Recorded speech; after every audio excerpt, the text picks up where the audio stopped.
As a crossdresser, I know that it can be quite difficult to keep crossdressing habits hidden for too long.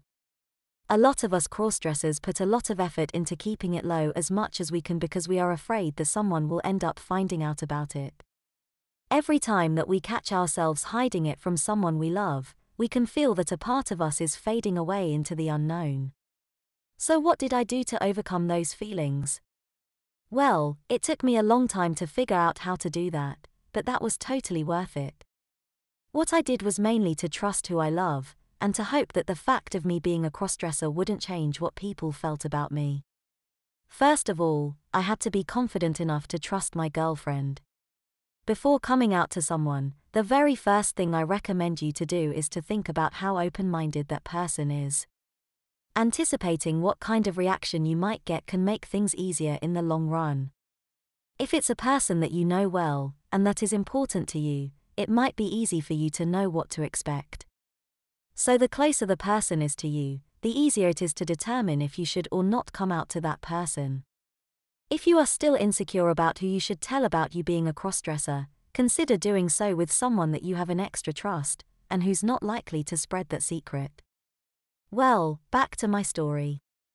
I was feeling pretty bad keeping my nature as a crossdresser a secret from my girlfriend.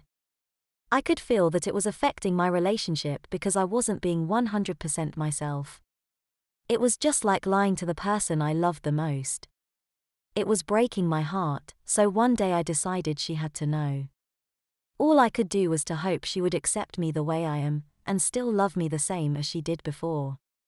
The first thing I did was to tell her about some characters I'd like to cosplay, as we are both big fans of anime conventions and comic cons.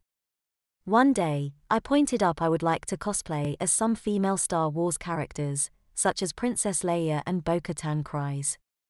As I expected, she reacted pretty positively about it, telling me that it would be fun and that she was proud I didn't have any kind of toxic masculinity that would prevent me from doing that. From this moment on, I knew I could count on her and that she would love me nonetheless. A few weeks later, I finally decided to be a little more open with her. Finally coming out as a gender-fluid person and telling her that I would like to wear women's clothes on a regular basis when feeling feminine. Once again, she reacted in a mostly positive manner. It was a little bit of a surprise to her, of course, because she didn't know that when we started to date. However, she was okay with it, just a little upset because I took so long to tell her. We had some conversations about that subject in the days that followed. I was able to clarify everything about it, and I could feel that she still loved me the same as before.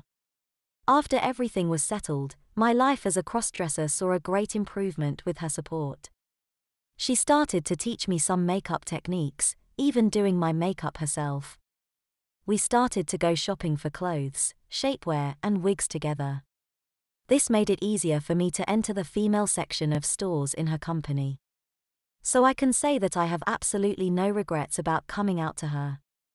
The most important fact, however, is that now I feel that I'm being 100% sincere about myself with her. Our relationship is built on trust and love, with no need to hide anything from each other. I know that a lot of crossdressers have fun keeping it a secret, and that's okay. However, I couldn't keep it hidden from someone I love. To love someone means to be sincere to that person. I didn't want to hide who I am from someone that's so important to me. What I mean is that you can keep it for yourself as much as you need, but if you decide that you want someone to know about it, just go ahead and tell that person. Once you start to count on that person's confidence, everything is going to be easier and you'll see that you are not alone.